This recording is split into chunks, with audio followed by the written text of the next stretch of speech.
Shalom, shalom, shalom. Voici comme rendez-vous chaque jeudi, nous sommes là pour faire l'étude biblique. Aujourd'hui, nous avons un sujet très important qui va peut-être vous amener une lumière. C'est la vie après la mort. C'est quoi? Alors, pour commencer, nous allons invoquer la présence de notre Dieu pour nous assister, nous donner aussi des oreilles spirituelles pour comprendre et aussi l'esprit de discernement. C'est pour cela que nous allons invoquer la présence de Dieu en faisant une prière. Nous te bénissons, nous te sanctifions, Père très saint. Nous voulons, Père très saint, que tu nous inspires la vie après la mort. C'est quoi? Parce que c'est toi, Père très saint, qui nous donne encore l'intelligence et la sagesse pour comprendre, surtout pour décortiquer. Et aussi, c'est un devoir que tu nous as donné, d'aller enseigner, faire de ces peuples, Père très saint, tes disciples.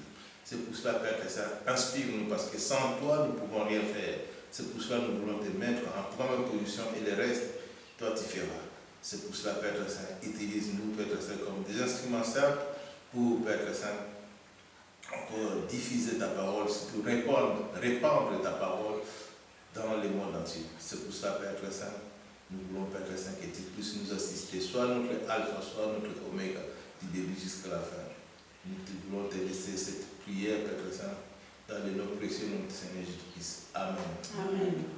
Oui, Seigneur, nous te louons, nous te rendons grâce. Béni sois-tu et gloire à toi. Louange te soit rendue. Parce que ce soir encore, nous voici assemblés en ton nom. Tu es au milieu de nous, Seigneur, que ton esprit règne en maître, que ta parole se fasse entendre et que ne retourne pas à toi sans avoir fait ta volonté, que toute la gloire t'en revienne. Gloire au Père, gloire au Fils et gloire au Saint-Esprit. Amen. Amen. Sois loué, sois béni, sois glorifié, oh mon Dieu. Merci de nous réunir ce soir chez Péniel pour cette étude biblique. Merci pour ta présence et ton amour. Merci car encore aujourd'hui, tu vas donner à chacun l'intelligence, la sagesse, le discernement, afin que nous puissions comprendre le thème de cette étude, la vie après la mort.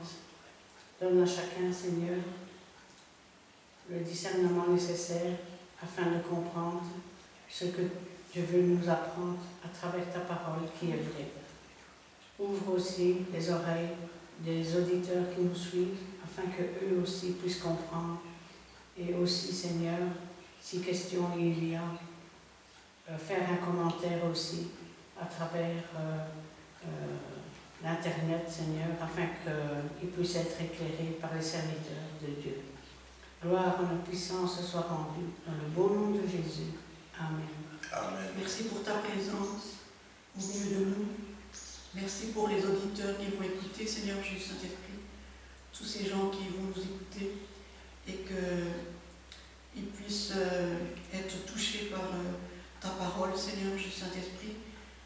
Et je te demande aussi que tu puisses, tes frères, Seigneur Jésus Saint-Esprit, tes serviteurs, Seigneur Jésus, tu puisses les remplir de ton Saint-Esprit Saint, Seigneur Jésus Saint-Esprit. Je te remets tout cela entre tes mains et au nom du Seigneur Jésus Tout-Puissant, le sang précieux du Seigneur Jésus Saint-Esprit. Amen. Amen. Voici un grand titre que nous avons eu aujourd'hui à décortiquer et le Saint-Esprit va nous aider. La vie après la mort. Nous invitons notre pasteur Christian Denso pour nous expliquer un peu la vie après la mort. C'est quoi? Alors, s'il y a une chose qui effraie bien dans le monde, c'est la mort. Pourquoi? Parce que c'est l'inconnu, dirons-nous. Sauf que la mort, ce n'est pas quelque chose de pénible. On a l'impression que si l'on meurt, quelque part, on va manquer d'air ou on ne sait pas. Or, la mort, c'est une délivrance, il faut savoir. Il faut savoir que quand le corps est trop usé, quand, je vais dire, la souffrance devient trop grande, eh bien, ce qui est à l'intérieur de ce corps et qui dirige ce corps, que nous appellerons l'âme et l'esprit, sort du corps. Alors, pour commencer, je pense qu'on pourrait prendre la deuxième épître de Corinthiens, chapitre 12, et à partir du premier verset. Paul nous parle, il parle comme s'il parlait de quelqu'un d'autre, mais en fait, c'est une expérience qu'il a vécue lui-même. Il l'a vécue pendant qu'il n'était pas chrétien, pendant qu'il poursuivait les chrétiens, et il avait reçu des lettres à Damas pour persécuter les chrétiens, et en cours de route, eh bien, il a vu une grande lumière. Il est tombé de son cheval. Il a entendu la voix de Jésus qui lui disait « Pourquoi me persécutes-tu » Il dira « Mais qui es-tu, Seigneur ?»« Je suis Jésus que tu persécutes. » Après cette expérience, il va être aveugle pendant un moment. Et 14 ans plus tard, il va commencer à raconter les détails. Parce que souvent, les gens qui ont vécu ce qu'on appelle une émie, c'est-à-dire une expérience de mort imminente, n'en parlent pas tout de suite. Parce qu'ils ont peur, quelque part, qu'on pense qu'ils aient perdu la tête. Alors, qui va le lire jusqu'au fin du verset 4 2 Corinthiens 12, pardon, à partir du premier verset jusqu'à la fin du verset 4. Il faut se glorifier.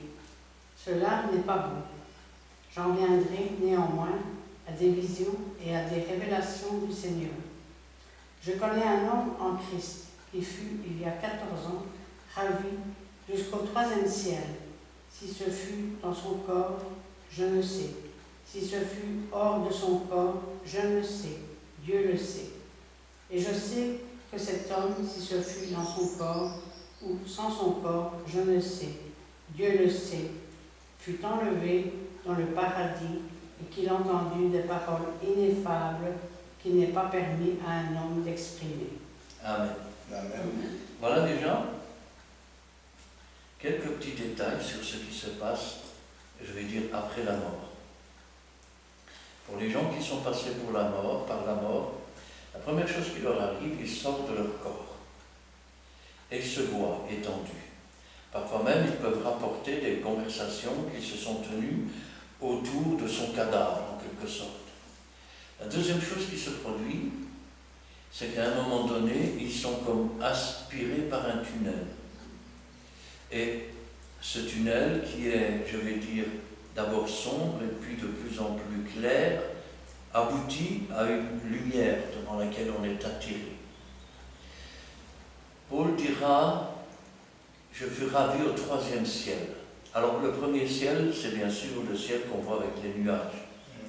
Le 2e ciel, ce sont, je vais dire, l'immensité des astres. Le 3e ciel, c'est différent. Ce n'est pas une hauteur, ce n'est pas une longueur, ce n'est pas une largeur. C'est un état de choses. On ne peut y rentrer qu'à 2 conditions. La première, c'est d'être ravi par le Seigneur. La deuxième, c'est que la fin de nos jours sur cette terre est terminée. Alors, une fois que l'on est entré dans cette lumière, on arrive dans un jardin, un paradis. Le paradis a beaucoup de significations. Ça peut être un jardin muré, ça peut être un jardin avec des fleurs, c'est aussi un jardin avec des arbres. Ainsi, Adam et Ève étaient dans le paradis de Dieu et il y avait des arbres. Quand on nous parle de cela, on nous parle aussi d'une chose qui est, je vais dire, assez intéressante parce qu'il a entendu des paroles. Mais des paroles qu'il n'est pas possible à des lèvres humaines de répéter. Oh, pas qu'il n'existe pas de mots pour les dire, mais ces paroles dites par Dieu sont tellement profondes, sont tellement intenses, que même s'il pouvait répéter les phrases, il ne pourrait pas, je vais dire, avoir cette profondeur que Dieu lui-même, il a. Alors, maintenant, quand on meurt, où va-t-on? Eh bien, ça va dépendre de 2 choses.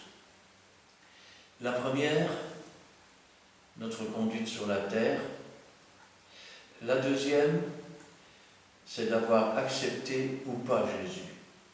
C'est ce que Jésus dira quand il dira « Celui qui a le Fils a la vie, celui qui n'a pas le Fils n'a pas la vie en lui-même. » Quand maintenant la personne décède, si elle meurt sans avoir, je vais dire quelque part, ou sans s'être réconciliée avec Dieu, en demandant pardon pour avoir vécu comme si Dieu n'existait pas, et en demandant pardon parce que Jésus-Christ a payé le prix de sa rançon sur la croix du Calvaire, le prix que méritaient ses péchés, que lui-même a pris sa mort, et que la mort a eu sa part.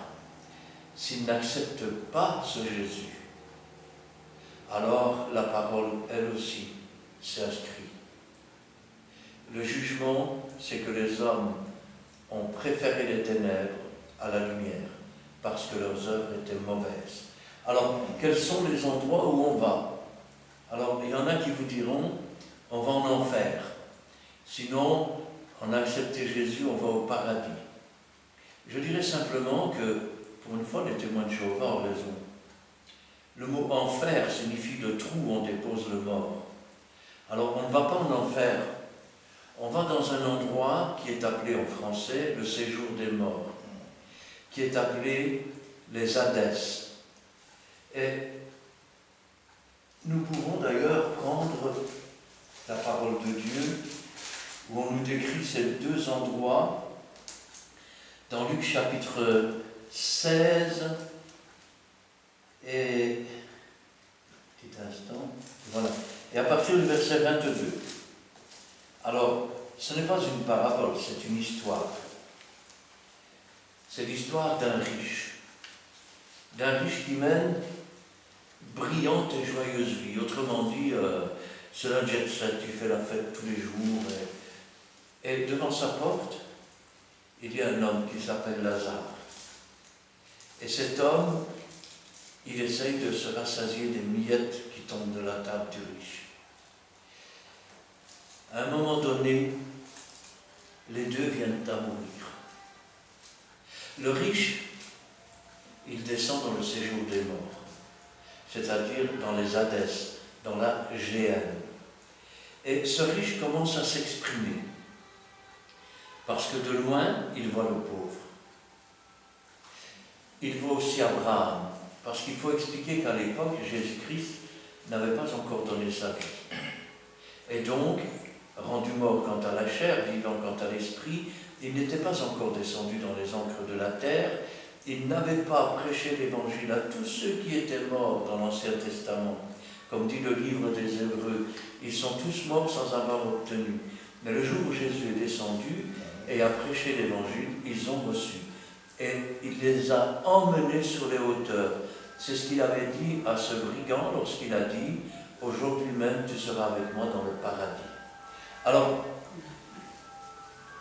ce riche, qu'est-ce qu'il dit? Il dit Abraham, Père Abraham, envoie Lazare pour qu'il trempe son doigt, car je souffre dans une flamme cruelle. C'est la flamme du regret. C'est la flamme de « Oh, si j'avais su ». Et Abraham va lui dire « C'est pas possible. Il y a un abîme entre vous et nous, afin que ceux qui sont ici n'aillent pas vers vous et ceux qui sont chez vous ne viennent pas vers nous. Rendez-vous compte à quel point cet abîme s'est encore agrandi. Parce que le sein d'Abraham a été vidé et ils sont tous dans le paradis. Maintenant, prenons le cas, je vais dire, de cet homme. Qu'est-ce qu'il va dire? Dis à Lazare d'aller prévenir mes frères, parce que j'ai encore 4 frères et je ne veux pas qu'ils viennent ici. Ça, c'est la deuxième chose. Il n'a pas voulu de Dieu, il s'est moqué de Dieu, et il sait qu'il n'a pas fait ce qu'il fallait pour ses frères. Il espère que Abraham va envoyer Lazare près de ses frères. Et Lazare dira non, même si quelqu'un ressuscité leur parlerait, il n'écouterait pas. Il dira non, Père, si maintenant Lazare est ressuscité, ils vont croire. Et Abraham leur dira, ils ont les prophètes. Je vais te dire autrement. Ils ont la parole de Dieu, dans laquelle se trouvent tous les prophètes qui avaient annoncé toutes ces choses. S'ils ne les écoutent pas, quand bien même quelqu'un ressusciterait des morts, ils n'écouteront pas. Et la preuve en est, c'est que Jésus est ressuscité, que beaucoup n'écoutent toujours pas. Alors, que se passe-t-il d'autre dans le séjour des morts? Beaucoup de gens ont vécu cette expérience de mort imminente. Je me souviens de l'histoire de cet homme, c'était un ivrogne. Il travaillait sur les docks. Quand il avait bu, il battait sa femme. Il lui est arrivé même de la jeter dehors toute nue. Et un jour, il a eu une crise cardiaque. Il est tombé dans le coma, complètement ivre. Et c'est là qu'il est descendu dans cet endroit. Et cet homme, même 20 ans après, quand il raconte ce qui lui est arrivé là-bas, il en pleure encore. Il raconte comment des êtres s'approchaient de lui. Et une fois qu'ils étaient tout près, ils étaient d'une laideur, ils étaient tellement affreux. Ils se servent de toutes nos peurs inconscientes. Cela veut dire que si nous étions en vie devant eux avec une telle peur, on mourrait à chaque seconde. Et cette douleur, et cette tracas, ce feu qui dévore du matin au soir et qui ne s'éteint jamais, c'est cela qui attend tous ceux qui n'ont pas suivi Jésus. Et ce n'est pas encore fini.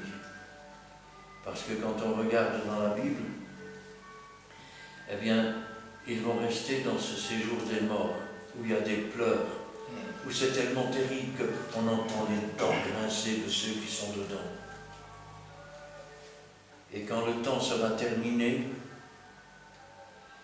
et que Jésus-Christ sera revenu pour régner avec son Église, et que les 1000 ans seront terminés, alors Dieu va descendre du ciel sur son trône. Et ces morts-là vont ressusciter à ce moment-là. Et tous ceux qui ne sont pas inscrits dans le livre de vie, c'est-à-dire tous ceux qui étaient dans le séjour des morts, dans la géhenne, ils vont être jetés dans les temps ardents de feu qui ne s'éteint jamais. Et vous me direz, mais quel étang? Dieu est un feu qui dévore. Pourquoi ne pouvons-nous pas monter dans notre corps comme cela? Parce que même si nos péchés sont pardonnés, même si nous avons reçu la rédemption de nos âmes, nous n'avons pas encore reçu la rédemption de nos corps. Et comme nos corps sont encore dans une chair de péché et qui a commis le péché, c'est pour cela qu'on vieillit. Moïse disait, la colère de Dieu se voit à l'œil nu, parce qu'il se regardait dans, une espèce de miroir qui était une tôle en fait cirée. Et il voyait sa vieillesse qui apparaissait. Quand je pense à cela, je dis, Seigneur, quel sort terrible. Être détruit, être brûlé. Dans l'Ancien Testament, il y a des exemples. Vous avez Naab et Abihu. Ils voulaient offrir du parfum à Dieu. Mais pour offrir ce parfum, ils n'avaient pas suivi les ordres de Dieu. Il était allé chercher un feu étranger. Comme beaucoup, je vais dire, marchent avec zèle, avec du feu, mais ce n'est pas le feu de Dieu. C'est un feu étranger à Dieu. Et quand ils se sont présentés devant Dieu, le feu est sorti de devant Dieu, il les a consumés. C'étaient les 2 fils d'Aaron. Et Dieu a dit à Aaron, ne pleure pas tes enfants. Et il dira même, dorénavant, vous n'entrerez plus comme dans un moulin, dans le temple. Et ça, c'est, je vais dire, ce qui attend ceux qui n'ont pas accepté Jésus. Maintenant, parlons un peu, je vais dire, de l'endroit du royaume des cieux. Alors, si on lit le chapitre 17 et le verset 20, les pharisiens demandèrent à Jésus quand viendrait le royaume de Dieu. Il leur répondit, le royaume de Dieu ne vient pas de manière à frapper le regard. On ne dira pas il est ici ou il est là, car voici le royaume de Dieu est au milieu de vous. Certaines personnes traduiront même le royaume de Dieu est en vous. Et c'est vrai, à partir du moment, je vais dire, où nous avons accepté Jésus-Christ, où nous avons été lavés par nos péchés, où nous avons pris un engagement de bonne conscience envers Dieu, où nous avons reçu l'Esprit de Dieu et où nous avons été baptisés du Saint-Esprit. Il est vrai que nous sommes le temple, l'habitation de Dieu en esprit. Mais quand on parle ici du royaume des cieux, on ne nous parle pas, je vais dire, du temple, de l'habitation de Dieu en esprit, on nous parle de l'endroit où se trouve le royaume de Dieu. Rappelez-vous la prière sacerdotale. Notre Père qui es aux cieux, que ton règne vienne. Dieu veut régner sur nous. Mais le royaume des cieux, ce n'est pas un endroit, il n'est pas ici ou là-bas. Si on vous dit il est ici ou il est là, n'y allez pas. Parce que le royaume des cieux, il est au milieu de nous.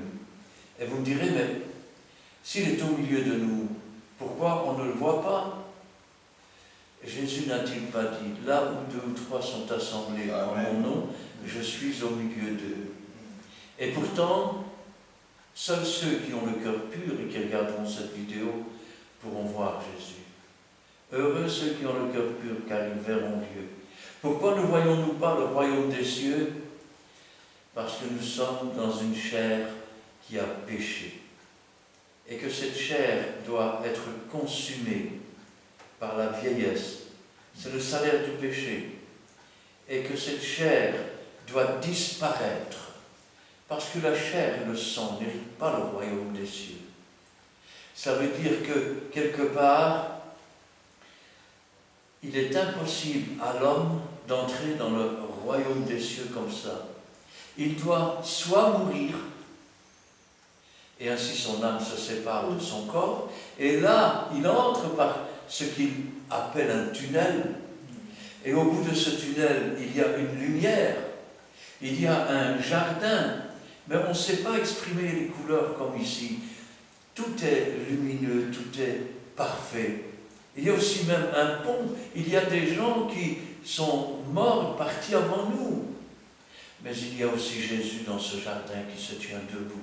Amen. Et quand il est dans ce jardin, on a une vague impression.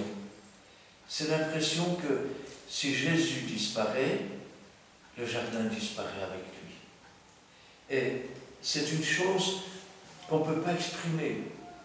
C'est une paix qui n'existe pas sur cette terre. C'est une sensation d'être pardonné, d'être délivré, d'être dans un endroit merveilleux où rien ne peut arriver de mal. D'ailleurs, quand on revient de cet endroit, souvent on entend des discours dans le genre « Pourquoi je suis revenu ici, sur cette terre de misère, j'étais tellement bien là-haut » Et d'autres diront « Je suis pressé, je voudrais tellement déjà être là-haut. Je l'ai vu, je sais. » Combien de gens disent « Je ne crois pas en Jésus ?» Jamais personne n'est revenu. Au 3e jour, Jésus est ressuscité. Plus de 400 témoins l'ont vu. Plusieurs personnes, des dizaines, des centaines, peut-être même des milliers, ont rendu témoignage, que ce soit dans des films, que ce soit, je vais dire, sur Facebook, que ce soit sur YouTube, que ce soit, je vais dire, dans des émissions de télévision. Leur mort a été constatée.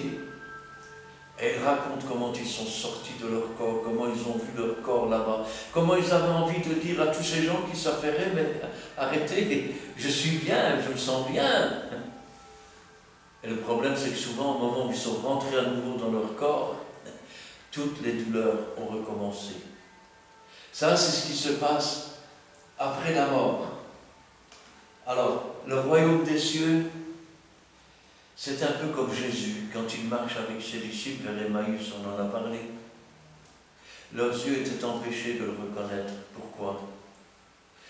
Parce qu'ils avaient perdu la foi. On espérait tellement que ce serait lui, mais ce n'était pas lui. Il est mort, il est bien mort. Les femmes sont venues dire, on a trouvé les choses comme elles l'ont dit, mais lui, on ne l'a pas vu. Impossible de le voir.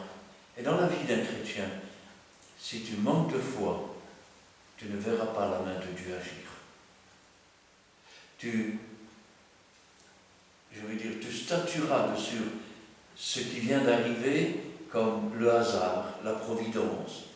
Or, le hasard n'existe pas. La prédestination existe. Parce qu'avant même la fondation du monde, Dieu avait déjà écrit le nom de tous ceux qui rentreraient dans son ciel. Alors,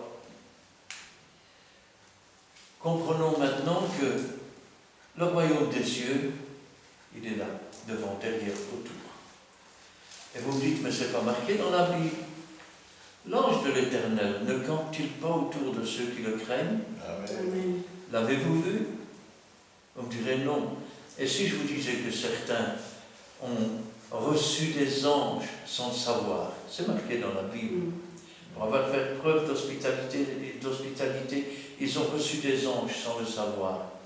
Que diriez-vous de cet homme qui était en panne avec sa moto? Et c'était une vieille moto, la bougie était spéciale.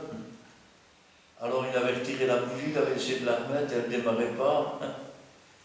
Alors il a enlevé la bougie et puis un homme est venu à côté de lui. Il n'avait jamais vu cet homme. L'homme a pris de sa poche une bougie, lui a dit essaye celle-ci. Il a mis la bougie, il a serré, il a mis le capuchon, il a mis la moto en route, elle a démarré. Il s'est retourné pour chercher après l'homme. Il avait disparu. Que dire alors des vidéos de surveillance dans un carrefour? J'ai pu voir cette vidéo, et c'est une vidéo qui est installée au-dessus des poteaux d'éclairage pour surveiller les carrefours en cas d'accident. On voit cet homme qui arrive sur un tricycle en vélo, un camion qui arrive de l'autre côté, et en un centième de seconde, comme une flamme, on voit l'homme à vélo transporté et rapporté dans un autre endroit. Le chauffeur freine de toutes ses forces, mais le vélo disparaît de devant lui. Il saute en bas de son camion, il court voir derrière. L'homme remet ses mains dans ses poches et il s'en va. Et celui qui était sur son tricycle s'assoit sur le trottoir, tellement il est dans un état. Oui, le royaume des cieux est autour de nous, et il est au milieu de nous. Quand on parle dans la Bible, on nous montre qu'il y a deux états possibles pour entrer dans le royaume des cieux. Dans Apocalypse chapitre 1 et le verset 10, regardez ce que l'apôtre Jean nous dit. On peut même lire, même à partir du verset 9 et 10. Qui peut lire? Apocalypse chapitre 1, versets 9 et 10.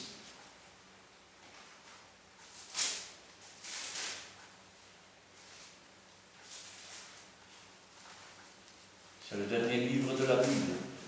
Oui, ce que vous écrivez.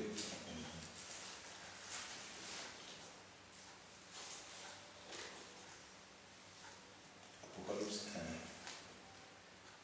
Attends, je suis encore collé le 39. Voilà. Et voici Apocalypse 1, versets 9 et 10. Bien fort. Moi, Jean, votre frère, et qui est part avec vous à la tribulation et au royaume et à la persévérance en Jésus-Christ. J'étais dans l'île appelée Patmos à cause de la parole de Dieu et du témoignage de Jésus. Donc je fus ravi en esprit au jour du Seigneur et j'entendis derrière moi une forte, comme les sons d'une trompette. Amen. Alors, voilà les deux cas possibles. Nous avons vu que le pauvre était mort et qu'il recevait la consolation. Et puis, quand on est un enfant de Dieu et que l'on sert Dieu, on peut appeler ça une vision. Mais c'est un état dans lequel le corps reste sur place et où on se retrouve dans un autre endroit. Vous savez, je me souviens un jour, j'étais assis sur mon lit et je réfléchissais à la parole de Dieu. Et puis à un moment donné, je me suis retrouvé, je vais dire, au bord de la mer, une espèce de mer. J'avais les pieds dans l'eau. L'eau elle n'était pas bleue. Elle était d'un vert, je vais dire, clair, un peu comme parfois au lever du soleil, comme ça. Il y a une espèce de vert, mais assez clair, assez lumineux. Et j'ai commencé à avancer dans l'eau, et puis je dis, tiens, c'est bizarre. J'en avais jusqu'à la taille, d'abord jusqu'aux genoux, puis jusqu'à la taille, et je n'étais pas mouillé. À un moment donné, j'ai vu un arbre sur le côté, alors je me suis approché de l'arbre. Mais je ne voyais rien après l'arbre. Alors, j'ai pris l'arbre comme cela, j'ai regardé, et c'est là que je me suis aperçu que j'étais dans le ciel. C'est là que j'ai vu que j'ai comme eu un instant de vertige. Vous savez, j'ai travaillé pendant des années dans les chantiers, je grimpais sur les grues à Tours à des 20-30 mètres de haut, et là, j'ai été surpris. Et à ce moment-là, la vision a disparu. Ça veut dire qu'on peut y aller en esprit, on peut être conduit comme Jean, on peut aussi y aller comme, je vais dire, ce pauvre Lazare, qui lui était décédé. Ce sont les deux seules conditions. Être, je vais dire, transporté en esprit, là c'était au jour du Seigneur, et le jour du Seigneur, on verra ce que c'est après, ou alors décédé. Alors quand on décède, ce n'est pas une douleur, ce n'est pas quelque chose de pénible, au contraire, c'est un soulagement. Je sais que ça peut paraître bizarre, mais une fois que ce soulagement est arrivé et que nous entrons dans le ciel, là nous sommes dans le jardin avec Jésus. Et nous sommes dans le jardin jusque quand? Jusqu'au jour de la résurrection. Quand on dit le mot ressuscité, vous avez remarqué qu'on dit ressuscité, mais il n'y a pas d'accent sur le E. On pourrait dire ressuscité. Ça veut dire quoi? Ça veut dire que dans notre corps, je vais dire, il y a une espèce de semence, et que si l'esprit de celui qui a ressuscité Jésus-Christ d'entre les morts habite en nous, celui qui a ressuscité Christ d'entre les morts par son esprit rendra la vie à nos corps mortels par ce même esprit. Amen. Quand nous parlons du corps, nous parlons de tout ce qui nous concerne, les mains, les pieds, la tête. Quand la Bible parle du corps, elle ne parle ni de la chair ni du sang, elle parle de quelque chose qu'il y a à l'intérieur de nous. Et elle le compare à une semence. Alors, comment allons-nous ressusciter? 1 Corinthiens, chapitre 15, et le verset 35. Parce que la résurrection, c'est une chose qui se passe après la mort aussi.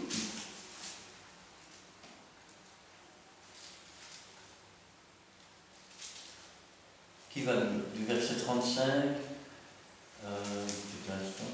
C'est 1 Corinthiens, ça. Attends. 1 Corinthiens 15. Oui, du verset 35 à la fin du verset 40. Donc 1 Corinthiens chapitre 15, verset 35 jusqu'à la fin du verset 40.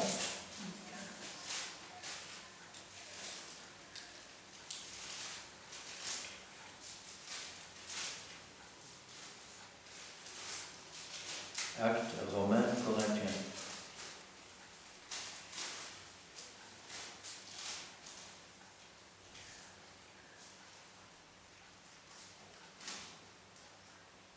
c'est ça? 15, 35 à 40.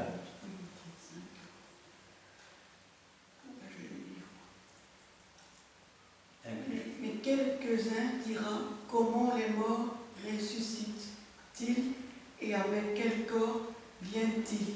Plus fort. Insensé, ce que tu sèmes ne reprend point vie. S'il ne meurt, et ce que tu sèmes, ce n'est pas le corps qui naîtra, c'est un simple grain de blé, peut-être, ou de quelque autre semence. Puis Dieu lui donna un corps comme il lui plaît, et à chaque semence, il donne un corps qui lui est propre. Toute chair n'est pas la même chair, mais autre est la chair des hommes, autre celle des quadrupèdes, autre celle des oiseaux, autre celle des poissons. Il y a aussi des corps célestes et des corps terrestres, mais autre est l'éclat des corps célestes, autre celui des corps terrestres, autre est l'éclat du soleil, autre l'éclat de la lune et autre l'éclat des étoiles. Même une étoile diffère en éclat d'une autre étoile. Jusque-là? Moi, même le 42. Oui. Ainsi, en est-il de la résurrection des morts. Le corps est semé corruptible, il est ressuscité incorruptible, il est semé méprisable, il ressuscite glorieux, il est semé infirme, il ressuscite plein de force. Amen. Amen. Alors, petite parenthèse, vous remarquez que quand on parle de la résurrection, on parle d'abord de la mort. Et quand la mort est survenue, le corps est semé. Il nous parle de semer. Il nous parle de semence. Alors la question que je me suis toujours posée, à ceux qui voudraient se faire incinérer, avez-vous déjà essayé de semer vos carottes, vos salades, vos tomates, ou je ne sais pas, mais avant de les semer, les avez-vous mis dans le four pour qu'ils soient réduits en cendres? Croyez-vous qu'il va pousser quelque chose? Vous savez ce que dit la Bible? Elle dit que le corps est semé. Elle ne dit pas que le corps est brûlé. Elle dit que le corps ressuscite. Mais il est écrit aussi, celui qui détruira son corps, Dieu le détruira. Vous pouvez toujours croire ce que vous voulez. Si vous vous faites incinérer, vous détruisez votre corps. Vous détruisez la semence qui est là quelque part. Alors, le corps, il est semé vieux.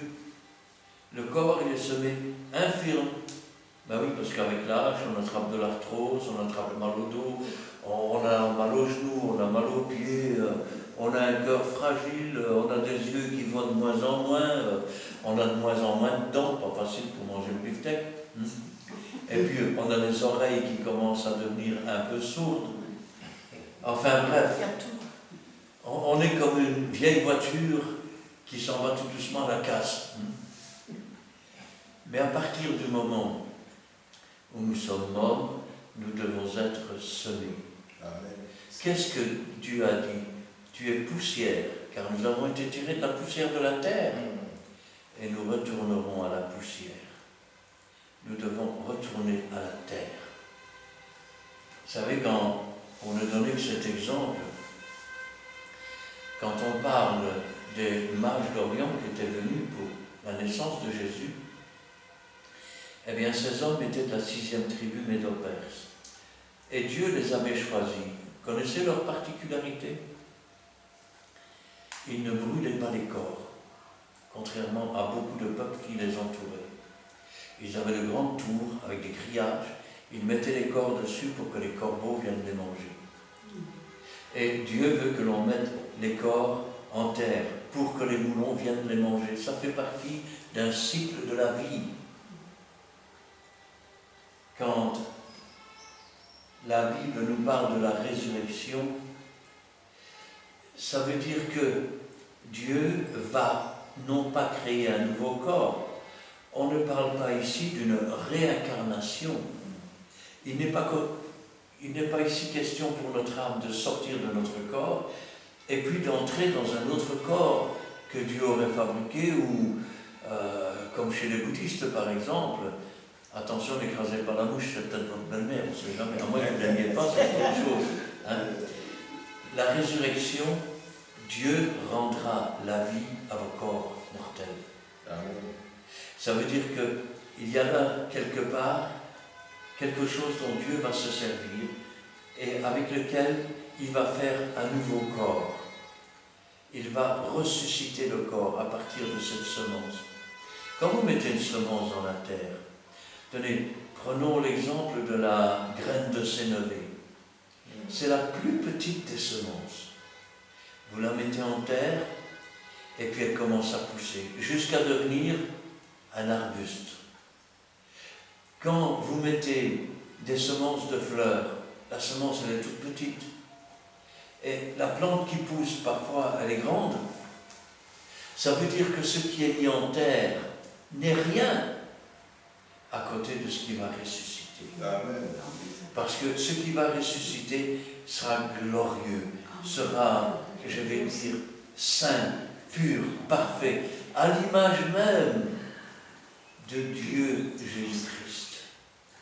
Eh oui, à l'image même de Jésus. Tel il est, tel nous serons. Il y aura cependant toujours une différence entre lui et nous. C'est que dans son corps qui n'avait pas besoin de résurrection, je vais dire dans un autre corps ou ressuscité comme on le pense à partir de la semence seulement, lui est resté dans son corps d'origine. Ça veut dire que dans le ciel nous serons tous comme des anges. On ne prendra plus de femmes, on ne prendra plus d'hommes. On n'en aura d'ailleurs plus besoin puisqu'on ne mourra plus. Nous serons glorieux comme Jésus-Christ lui-même. Et pourtant, dans ce ciel, un seul aura un corps qui porte les marques. Les marques des clous dans ses mains, les marques des clous dans ses pieds. Et quand on lui dira, mais d'où viennent ces marques? Il dira, ce sont ceux de ma maison. Alors, ça c'est pour la résurrection. Maintenant, à la résurrection des enfants de Dieu, tout à l'heure on a parlé de celle qu'on appelle la résurrection des impies ou de ceux qui sont dans le séjour des morts, ça ne se fera qu'après le règne de 1000 ans.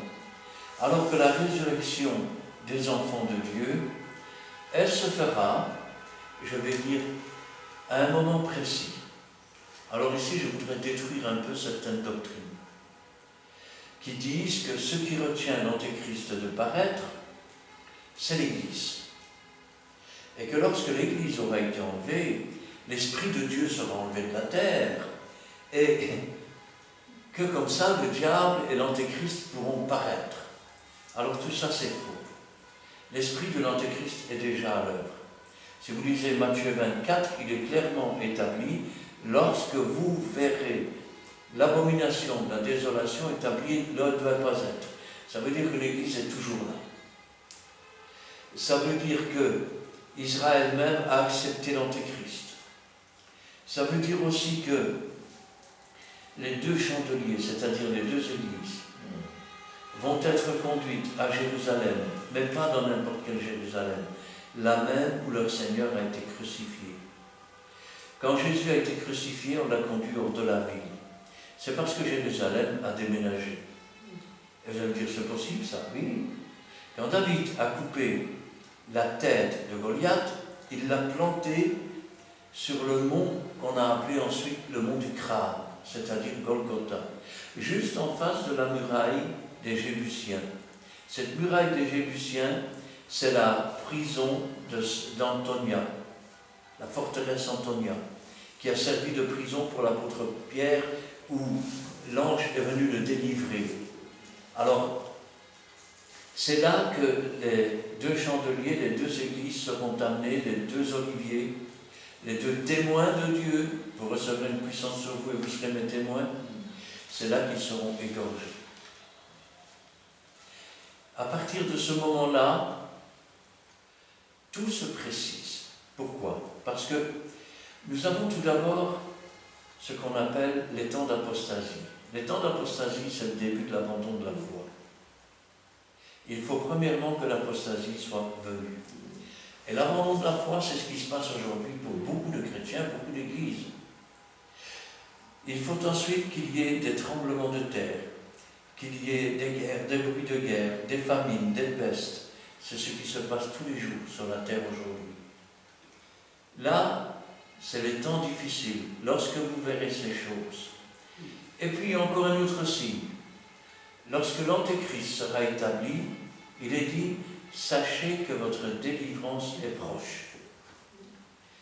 Nous savons que la pluie de l'arrière-saison va venir, que Dieu va se servir de ces 2 églises qui vont prophétiser pendant 3 ans et demi. À partir du moment où ces 2 témoins, ces 2 églises vont commencer à prophétiser et à tourmenter toute la terre, ils ne vont pas leur dire le monde est beau, il est joli, il est gentil, ils vont leur mettre les poings sur les i. À partir des 3 ans et demi, les 2 témoins savent qu'ils vont être emmenés à Jérusalem, qu'ils vont être égorgés. C'est marqué dans le livre de l'Apocalypse. Et à partir de là, les gens, enfin débarrassés des seuls qui appartenaient encore à Jésus, quoi qu'il en reste encore éparpillés et cachés, eh bien, ils vont commencer à s'offrir des cadeaux, à faire la fête. Israël est content.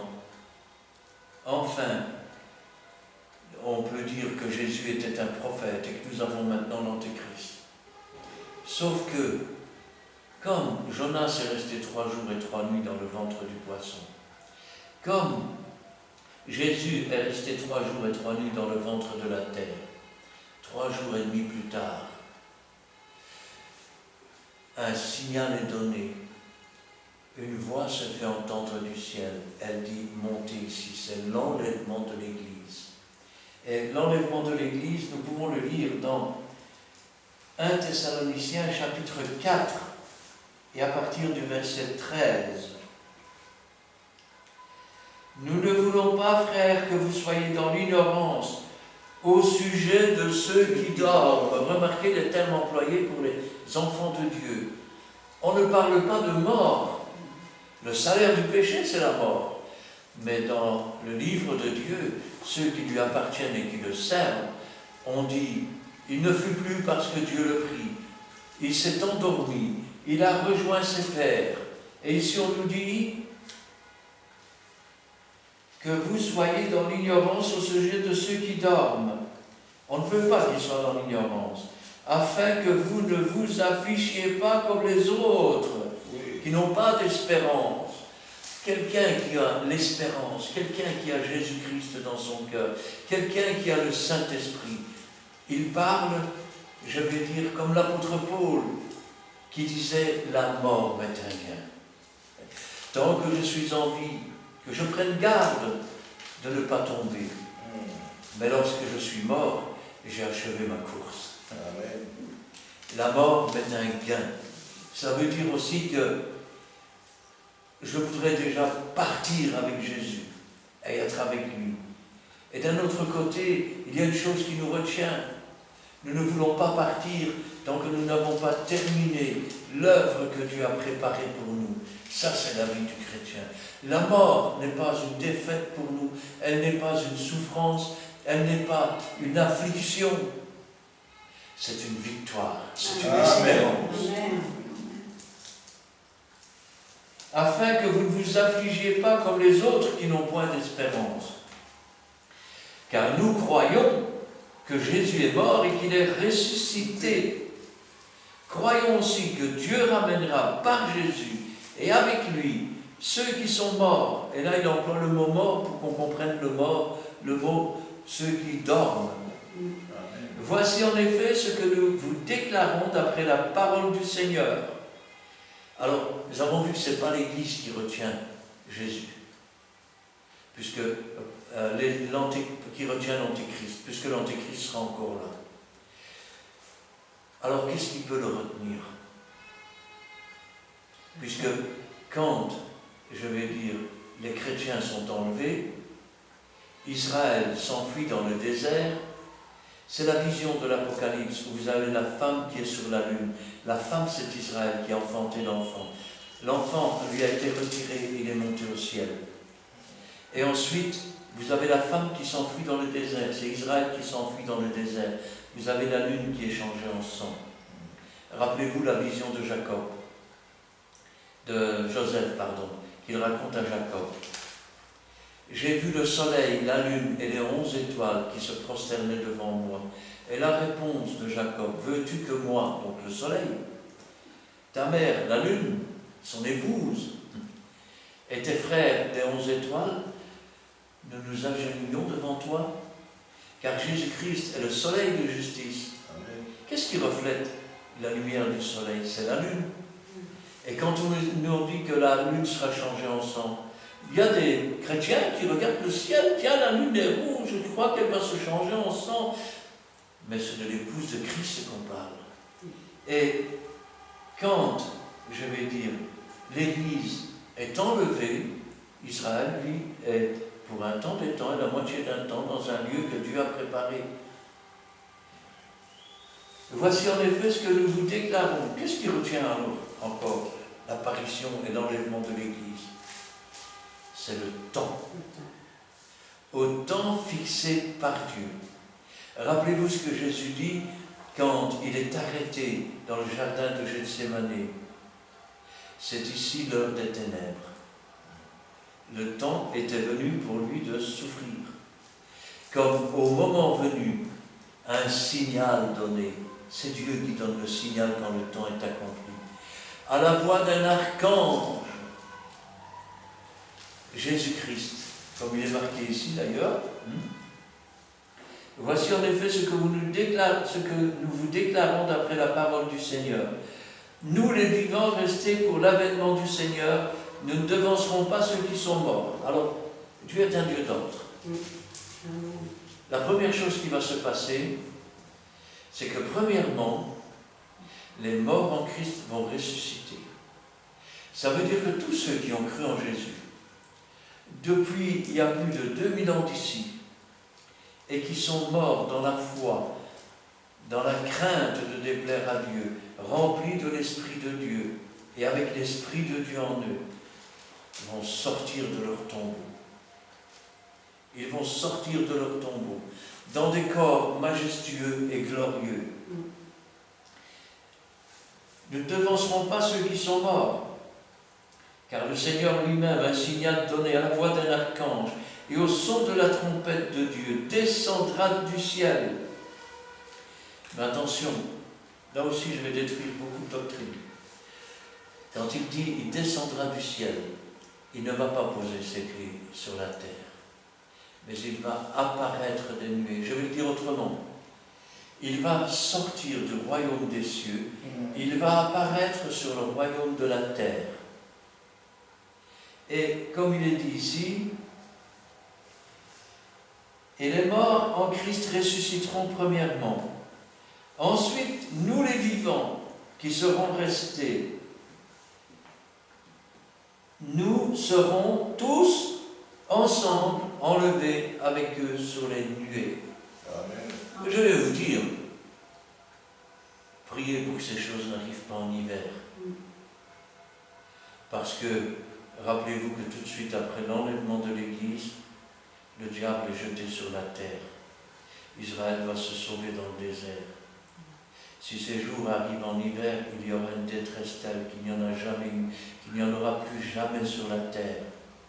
Parce que le diable va être jeté sur la terre. C'est ce qui est marqué dans ce livre de l'Apocalypse. Quand il est dit qu'une étoile tomba du ciel, rappelez-vous le nom que portait Satan avant de devenir, je vais dire, un serpent ancien. astre brillant. Un astre, c'est une étoile.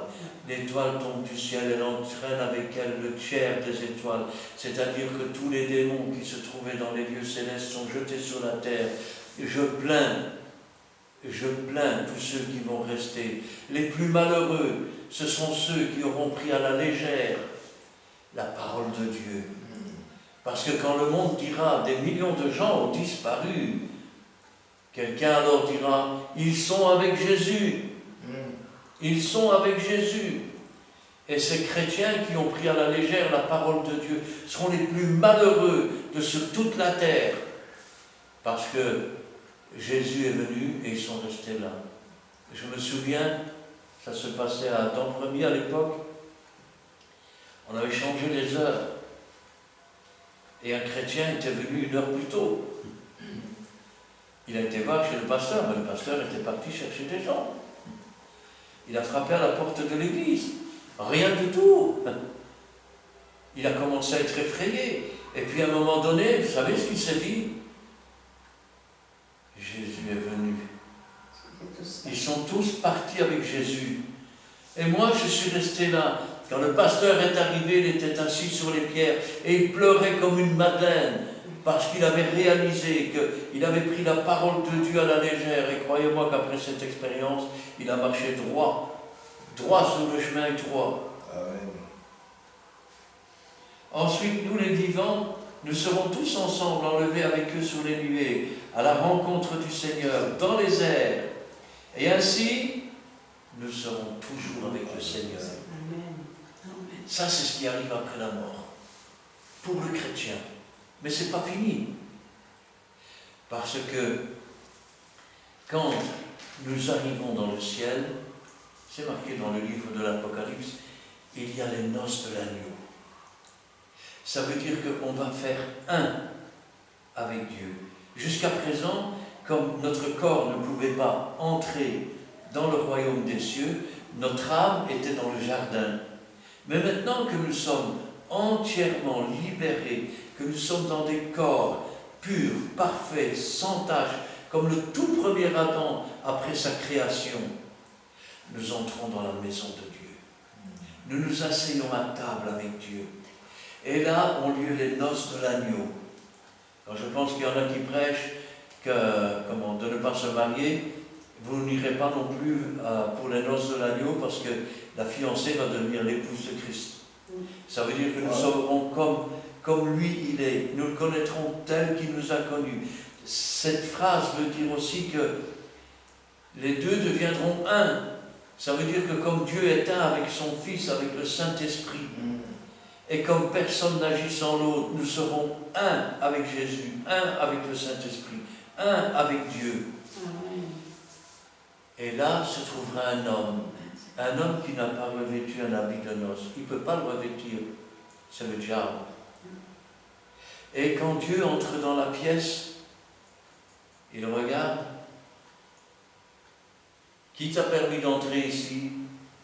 Et la Bible dit, écoutez bien, l'accusateur des frères, celui qui nous accuse jour et nuit, pendant que Jésus-Christ est notre avocat, il eut la bouche fermée. Il eut la bouche fermée. Et le maître de la maison dit à ses serviteurs, prenez-le, liez-lui les mains et les pieds, jetez-le dehors. Et l'étoile tombe du ciel. Malheur à la terre, parce que le diable a été précipité sur la terre, et il sait qu'il en a pour peu de temps, il va se déchaîner. Au bout d'un moment, il va soulever toutes les nations pour détruire le reste du peuple d'Israël, c'est-à-dire les 12 000 de chaque tribu. Et Dieu va conduire son peuple jusque dans la vallée de Josaphat. Et il va revenir, et nous revenons avec Jésus-Christ, car nous sommes pour toujours avec lui. Il va poser son pied sur le mont des Oliviers. Vous vous rappelez ce qu'il y avait le pressoir? Et c'est ce que la Bible nous dit, car les raisins de la terre, de la colère de Dieu sont mûrs. Il les jeta dans la grande cuve, et la cuve fut foulée au dehors. Et il y eut du sang jusqu'aux morts des chevaux à 300 km à la ronde. Je vais le dire autrement, toutes les armées de la terre se dirigent pour détruire le reste d'Israël, mais ils vont tous mourir. Et il est marqué dans la Bible, moi j'ai combattu seul. Et sa robe blanche était tachée et teintée de sang. Jésus-Christ va vaincre toutes les armées qui existent. Et il va établir son règne. Et vous voulez que je vous dise, les véritables enfants de Dieu vont régner avec Jésus pendant 1000 ans.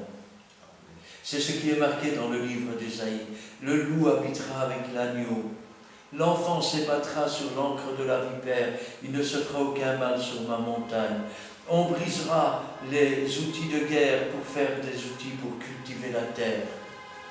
Et au bout des 1000 ans, vous vous souvenez, la résurrection des impies est proche.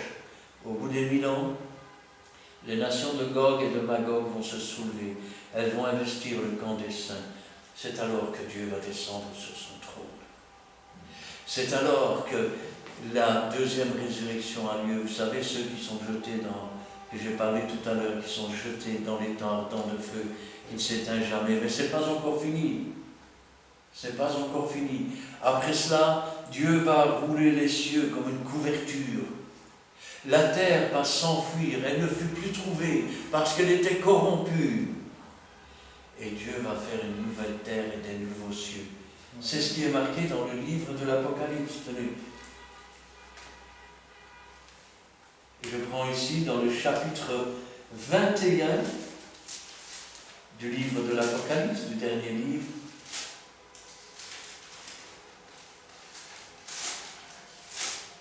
Où il résume la fin des uns et des autres. Quand Dieu va faire cette nouvelle terre, nous n'avons pas le temps de lire tous les passages qui en parlent, mais je voudrais que vous compreniez. D'abord, il n'y a plus de soleil. Jésus-Christ est le flambeau dans la cité. Ensuite, cette cité, elle a 12 fondements de 12 pierres différentes avec les noms des apôtres dessus. Chacune des portes est une perle d'une seule pièce. Sa dimension est immense. J'en ai parlé une fois et j'ai donné les dimensions à ce moment-là. Et sur cette terre, je vais dire, il n'y aura plus jamais de violence, il n'y aura plus jamais de souffrance. D'ailleurs, qui veut le lire? Chapitre 21, on va dire jusqu'à la fin du verset 8. Je vais lire. Tu vas lire? Allez, d'abord, on t'écoute. Puis je vis un nouveau ciel et une nouvelle terre, car le premier ciel et la première terre avaient disparu, et la mer n'était plus. Et moi, Jean, je vis descendre du ciel, d'auprès de Dieu, la ville sainte, la nouvelle Jérusalem, préparée comme une épouse, qui s'est parée pour son époux. Et j'entendis du ciel une forte voix qui disait, « Voici le tabernacle de Dieu avec les hommes. Il habitera avec eux, et ils seront son peuple. Et Dieu lui-même sera avec eux, et sera leur Dieu. Et il essuiera toute larme de leurs yeux, et la mort ne sera plus, et il n'y aura plus de deuil, ni cri, ni douleur, car les premières choses ont disparu. Et celui qui était assis sur le trône dit, « Voici, je fais toutes choses nouvelles. » Et il dit, « Écris, car ces paroles sont certaines et véritables. » Et il me le dit, « C'est fait. Je suis l'alpha et l'oméga, le commencement et la fin. À celui qui a soif, je donnerai de la source de l'eau de la vie, gratuitement. Celui qui vaincra héritera ces choses. Je serai son Dieu et il sera mon fils. Mais pour les lâches, les incrédules, les abominables, les meurtriers, les impudiques, les enchanteurs, les idolâtres et tous les menteurs, leur part sera dans les temps ardents de feu et de soufre, ce qui est la seconde mort. » La seconde mort, c'est la fin. On voit maintenant la fin qui est réservée aux enfants de Dieu. Sur cette terre où Dieu essuie les larmes, il n'y a plus de deuil, plus de souffrance, plus de douleur. Et pour les autres, il y a la seconde mort. Quelle est la seconde mort? Et pourquoi cette seconde mort? Parce que quand nous avons accepté Jésus et que nous avons pris cet engagement de bonne conscience envers Dieu, nous sommes morts pour le monde. C'est le témoignage que nous avons rendu. Et nous sommes ressuscités en nouveauté de vie pour Jésus-Christ. Ce qui veut dire que lorsque le souffle de notre vie est coupé, nous avons déjà vécu 2 morts. Alors que les autres qui sont toujours vivants pour le péché vont mourir dans leur corps. Et la seconde mort sera la séparation d'avec Dieu. C'est la chose la plus terrible qui peut exister. Sachant que c'est Dieu qui a créé l'homme, que seul Dieu peut consoler, réconforter, et que ces gens sont maintenant nulle part. Nulle part, dans la souffrance, dans la douleur, dans la séparation définitive d'avec Dieu. Plus aucun salut, jamais. Alors j'ai encore un petit message, un tout petit. Tu as à peine 60, 70, 80 ans, tu ne sais même pas. Peut-être que demain tu seras mort. Est-ce que tu es prêt? Wow. Où est-ce que tu t'en vas? Est-ce que tu as renoncé à tes péchés? Est-ce que tu es mort pour le monde et ressuscité pour Jésus-Christ? Si c'est le cas, alors tu peux partir avec le sourire en chantant des cantiques. Mais si ce n'est pas le cas, alors cache-toi dans un coin, pleure toutes les larmes de ton corps, tremble tant que tu veux, parce que ce qui t'attend, c'est encore rien du tout, avec tout ce que tu as pu vivre sur la terre comme souffrance et comme douleur. Amen. Amen. Amen. Voici. Donc la vie après la mort. Nous sommes arrivés à la fin.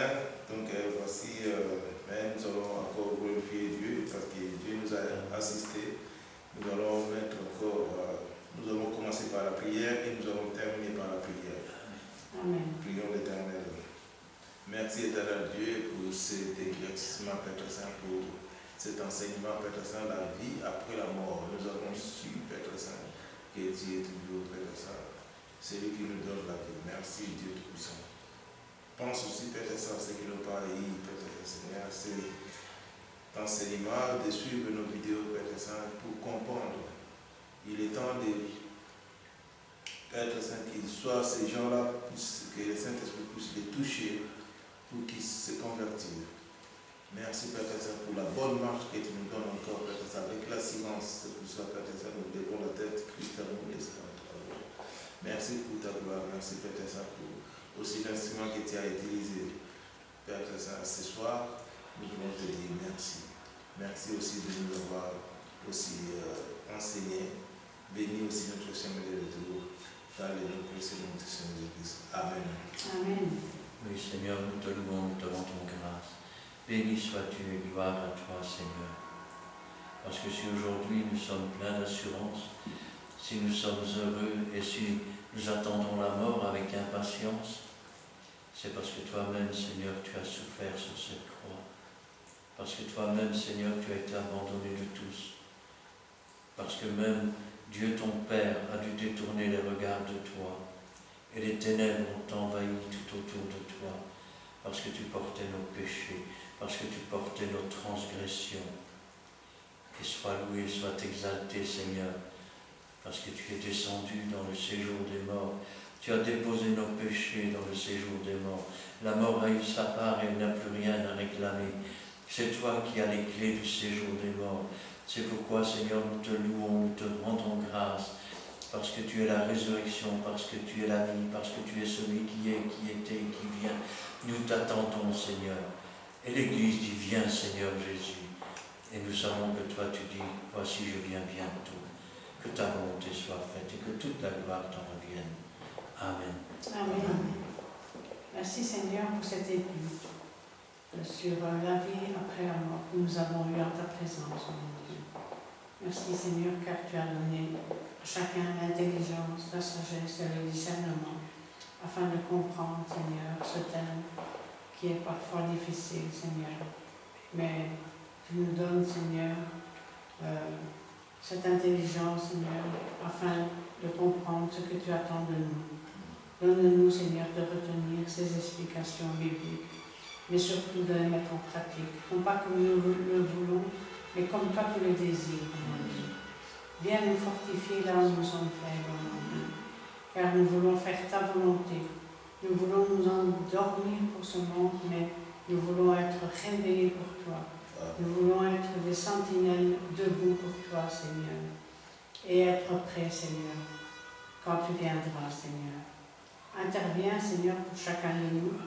Viens nous tous, Seigneur, dans ta main puissante, mais interviens pour tous ceux qui nous ont écoutés, travaille leur cœur, afin qu'ils puissent aussi, Seigneur, se mettre en question d'après cette étude, Seigneur, et à savoir se poser des questions, un commentaire aussi, Seigneur, afin qu'ils puissent être dirigés, Seigneur, dans ta lumière et à travers ta parole qui est vraie par tes serviteurs, Seigneur, que tu t'es choisi, Seigneur, aujourd'hui. Interviens favorablement, Seigneur, et que toute ta gloire t'en revienne. Gloire au Père, au Fils et au Saint-Esprit. Amen. Merci Seigneur Jésus pour ta bonne parole, au travers de ces serviteurs, dans l'Église PNL, Seigneur Jésus Saint-Esprit. Je te demande aussi que tu puisses parler au cœur des gens qui ont écouté, Seigneur Jésus, ta parole, Seigneur Jésus Saint-Esprit, et que tu puisses ouvrir leur cœur à toi, Seigneur Jésus Saint-Esprit. Papa, je te le demande au nom du Seigneur Jésus Tout-Puissant, le sang précieux du Seigneur Jésus Saint-Esprit, pour qu'ils t'écoutent et pour qu'ils te suivent, pour être sauvés, Seigneur Jésus Saint-Esprit, parce qu'ici-bas, il n'y a pas d'issue sans toi, Seigneur Jésus Saint-Esprit. Puisses-tu faire tomber le voile de leurs yeux par ton sang précieux, Seigneur Jésus Saint-Esprit. Je te remets le retour de chacun de nous ici présents. Que tu nous gardes ta bienveillance protection. Et merci pour tout. Qu'est-ce que tu fais, Seigneur Jésus Saint-Esprit. Papa, je te remets tout ça au nom du Seigneur Jésus Tout-Puissant. Le sang précieux de ton Fils bien-aimé, le Seigneur Jésus. À qui aurions-nous, car tu es les parents de la vie, Seigneur Jésus Saint-Esprit. Amen. Donc, Dieu voulant, jeudi, à la même heure, 19h. Dieu voulant. Amen. Amen.